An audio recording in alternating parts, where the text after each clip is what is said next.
Okay, so hey guys, and welcome back to another predictions video. And in today's video, I'm going to be predicting the Navarrete versus Valdez fight. If you're new around here, then you have to subscribe, please do so. Like the video to any live here, and let's get straight into it. So this is a fight which I'm very excited for. I think it is going under the radar a little bit because, of course, it is an Anthony Joshua fight week as well. But it's one which I'm arguably more excited for this fight, if I'm being completely honest, and I'm sure it's going to be an amazing fight. So Navarrete going into this is 37-1 with 31 KOs. Valdez is 31-1 with 23 KOs. This fight is for the WBO World Super Featherweight title. Navarrete's last fight was a win via TKO in round 9 versus Wilson, and Valdez's last fight was a win via unanimous decision versus Lopez. Navarrete has a 72-inch reach, and Valdez has a 66-inch reach. This is, in my opinion, like I said, I think it is being overlooked a bit by the fact it's an anti-Joshua fight week as well.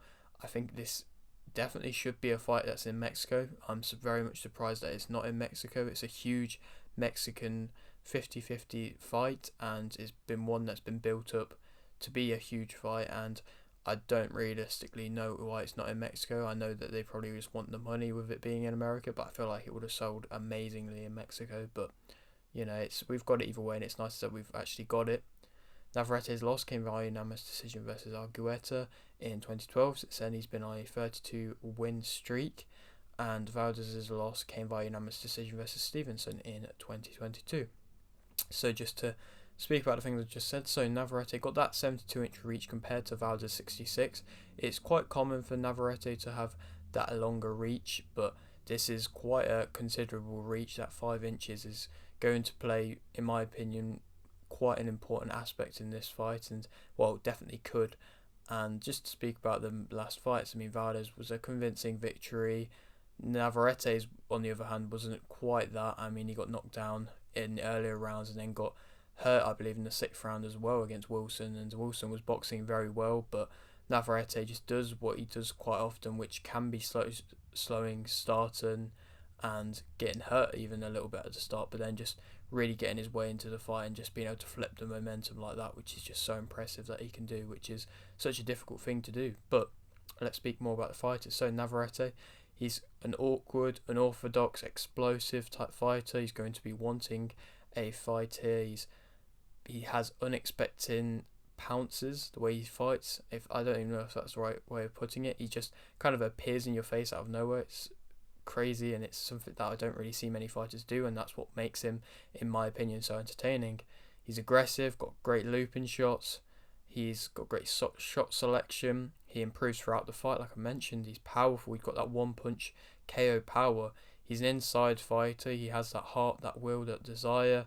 He's never out of the fight, he's always lets his hands go, or especially in the later rounds does, and he will, like I said, flip momentum, and like I said, it's so impressive that he can do that. And I think he's just such an entertaining fighter. He's going to be someone who is difficult for anybody to face, and that's probably why he's gotten to this point in his career. It's like maybe not the most technically sound, but it's just so tough to beat and so tough to counter against that not many people have been able to do so. And well, nobody's been able to do so since 2012 realistically, throughout a whole fight especially. And I feel like these 12-round fights are his bread and butter, and these type of fights where he needs them at longer rounds. If he was fighting 4-round fights all the time, I think he'd lose quite often, but he's not. He's gotten to this point where he's fighting 12 rounds, and it's a very impressive fighter to watch. His negatives, I mean, he was hurt in his last fight. Maybe that shows weaknesses in his chin. He's been knocked down I believe a couple times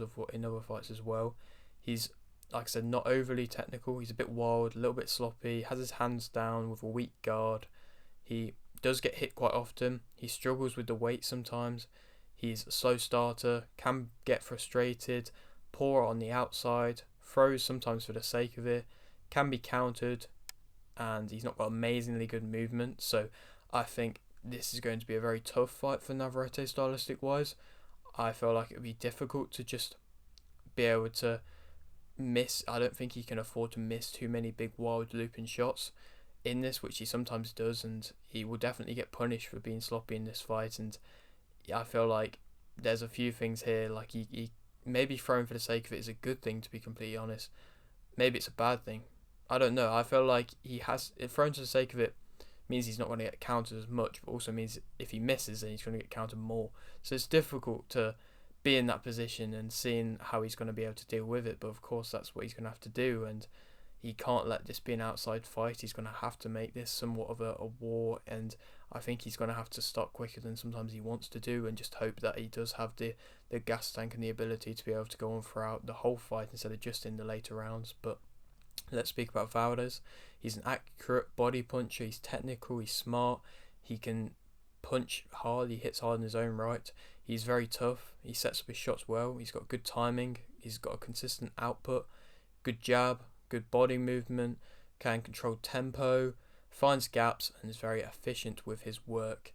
He's definitely more technically gifted, more accurate, more smarter. Like I said, he finds them shots better, and in my opinion, that's what can get him some of the stoppages that he gets. He's got some great stoppages, and that can be often just from the timing and the accuracy, and it's impressive. It's nice to see. It's good technical skill boxing, and it's amazing, and that's why he's gotten to this point. And the fact that he can do it on such a consistent basis and be so efficient with his work, it means that he is going to have a good work rate. And maybe he isn't always the quickest starter either, but when he is getting his shots together, it's a very tough night for anybody. And I felt like the only times he's really struggled is against somebody who is a moving kind of counterer, similar to himself to an extent, and that's the only time he got his loss versus Stevenson, but that's no discredit against losing against Stevenson.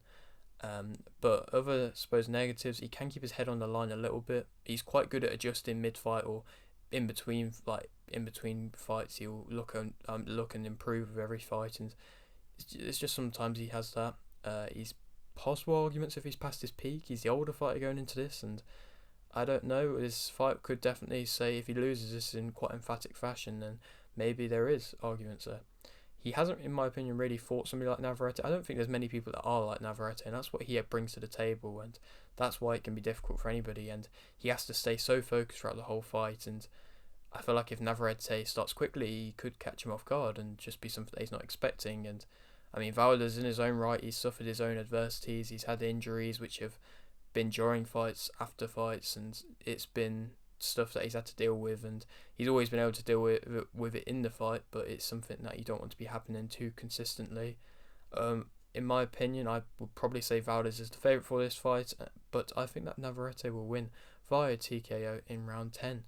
I think Valdez could definitely have the winnings of the earlier rounds and the middle rounds, but it's just them later rounds which I think are going to be very competitive. I would love to see Navarrete start quickly here. This would be amazing if he did, but I don't know if he will. But I think Navarrete, his explosiveness is just going to be too much, and I feel like he's going to be underestimated a little bit going into this from the Wilson fight, and I feel like maybe the more pressure might be on Valdez, and I don't know. I just think that Navarrete is going to nick it, going to get a shot. All it is for him realistically has to be that one shot, and he's done it so many times now already, and what's to stop him from doing it again? And yeah, I think he will. TKO, round 10. If it goes to the points, I think Valdez wins. But late stoppage, Navarrete in my opinion. Then where do you go on to? Foster versus Hernandez. The purse bid's just been won by Matchroom, and that's the kind of next big fight in the super featherweight division. So whoever wins that, of course, Foster's WBC champ at the moment, and they could fight Navarrete. Bell is another option, highly ranked in, I believe, WBO. Might be wrong. Garcia's WBA champ, possibility there. I'm sure that Navarrete is only going to want the big unification fights from now on. Will he go up in weight again? Doubt it. Will he ever go back down to featherweight? Doubt it. I think he probably will stick for the possible rest of his career at this weight, and so he's going to have to try and start clearing out now. And so yeah, that is it for today's video. Hope you enjoyed. Like if you have any, like this, subscribe if you're new, and thanks for watching.